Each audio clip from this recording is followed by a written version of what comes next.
Classification of computer. इस video में हम आपको क्लासिफिकेशन ऑफ कंप्यूटर बताने जा रहे हैं, कंप्यूटर का वर्गीकरण। तो हम कितने भागों किस आधार पर कर सकते हैं? एक, उद्देश्य के आधार पर, आकार के आधार पर, अनुप्रयोग के आधार पर। क्या बताने जा रहे हैं? कंप्यूटर का वर्गीकरण। कंप्यूटर का वर्गीकरण क्या बताने जा रहे हैं? कंप्यूटर का वर्गीकरण किस किस आधार पर? नंबर एक, अनुप्रयोग के आधार पर। दूसरा, उद्देश्य के आधार पर। तीसरा, आकार के आधार पर। ठीक है, किस आधार पर? आकार के आधार पर। अनुप्रयोग मतलब एप्लीकेशन। क्या होगा? एप्लीकेशन। उद्देश्य क्या होगा? पर्पज। आकार क्या होगा? साइज। देखो, अब हम क्लासिफिकेशन ऑफ कंप्यूटर पढ़ा रहे हैं आपको। यदि अभी तक आप सब्सक्राइब ना किए हों तो तत्काल कर लें, जिससे अपडेट वीडियो आपको मिलता रहे। ठीक है, चलिए। ऐसा आपको उसमें चिन्ह दिखेगा, उसको आपको छू देना है, जिससे वह सब्सक्राइब हो जाए। ठीक है ना? तो आप जब अधिक से अधिक सब्सक्राइब करोगे तो हमारा जो अपडेट वीडियो आपको तत्काल मिलता रहेगा, है ना? तो आगे देखिए, अब अपन बात कर रहे थे क्लासिफिकेशन ऑफ कंप्यूटर, वर्गीकरण, कंप्यूटर का वर्गीकरण। तो वर्गीकरण किस आधार पर कर सकते हैं? अनुप्रयोग के आधार पर, उद्देश्य के आधार पर, आकार के आधार पर। तो अनुप्रयोग के आधार पर कौन कौन से हैं? Analogue computer, digital computer, hybrid computer. तीन प्रकार के होते हैं। उद्देश्य के आधार पर कौन से होते हैं? दो प्रकार के होते हैं, general purpose computer, special purpose computer. आकार के आधार पर चार प्रकार के होते हैं, super computer, main frame computer, mini computer, micro computer. ठीक है, अभी ये चूंकि कंप्यूटर की बेसिक जानकारियां हैं तो ये बताना बहुत जरूरी है। क्यों? क्योंकि आप किसी भी कॉम्पिटिटिव एग्जाम में जब जाते हैं तो ऐसे ही छोटी छोटी चीजें पूछी जाती हैं।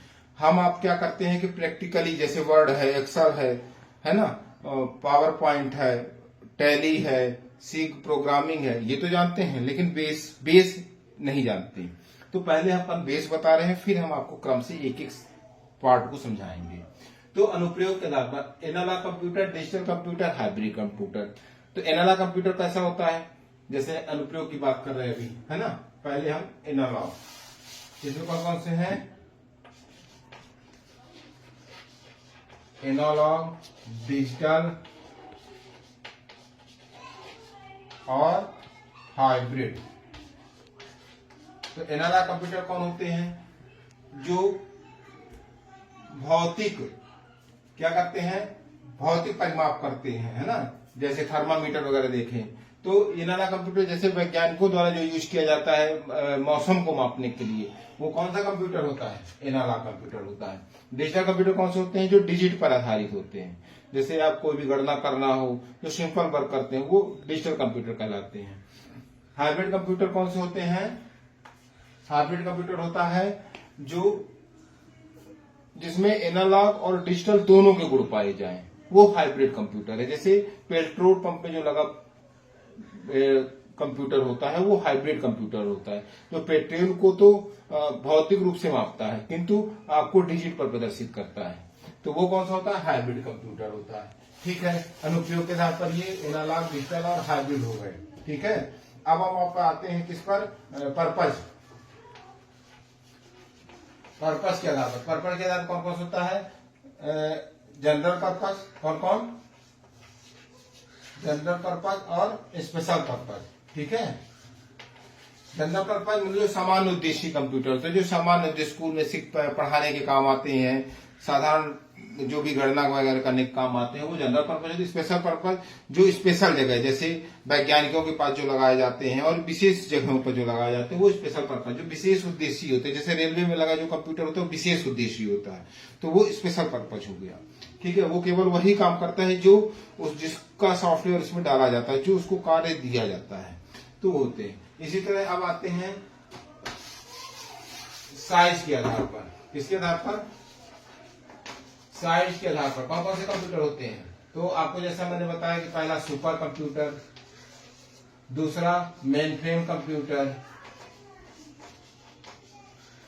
तीसरा मिनी कंप्यूटर, ठीक है, चौथा माइक्रो कंप्यूटर। दिख रहा है ना? Super computer, main frame computer, mini computer, micro computer. Super computer जो है सबसे बड़ा और बृहद कंप्यूटर है। इसको लगाने के लिए एसी अनिवार्य है। क्या बिना एसी के सुपर कंप्यूटर कार्य नहीं करता? क्यों? क्योंकि ये बहुत ही बड़ा होता है और बहुत ही लोड भी लेता है, जबकि मेन फ्रेम कंप्यूटर तो सुपर कंप्यूटर से छोटा होता है, किंतु इसे भी एसी अनिवार्य है ना? और बैंकों में मेन फ्रेम कंप्यूटर ही जो नेटवर्किंग में सर्वर का काम करता है वो मेन फ्रेम कंप्यूटर होता है। Mini computer main frame computer से भी छोटा होता है, ठीक है। और माइक्रो कंप्यूटर जो है वो सबसे छोटा होता है। जो जैसे पीसी जो होता है वो मिनी कंप्यूटर है। माइक्रो कंप्यूटर जो माइक्रो चिप पर आधारित है, जैसा आपको मैंने बताया था कि VLSI, very large scale integrated circuit chip, ultra large scale integrated circuit chip का उपयोग जिन कंप्यूटरों में हो रहा है वो सब माइक्रो कंप्यूटर की श्रेणी में आते हैं। तो इस तरह आपकी ये चारों साइज के कंप्यूटर हैं, ठीक है। अब आपको कंप्यूटर का वर्गीकरण मैंने आपको बताया, ठीक है। अब कंप्यूटर के वर्गीकरण के बाद अब आपको हम अगले वीडियो में क्या बताने जा रहे हैं? Computer structure and its parts. क्या बताएंगे? Computer structure and its parts, मतलब कंप्यूटर की संरचना और उसके भाग, ठीक है। तो यदि आप चाहते हैं कि आप तक ये अपडेट पहुंचती रहे तो आप जल्द से जल्द, यदि ना भी किए हों अभी तक सब्सक्राइब, तो जरूर कर दें। जय हिंद, जय भारत।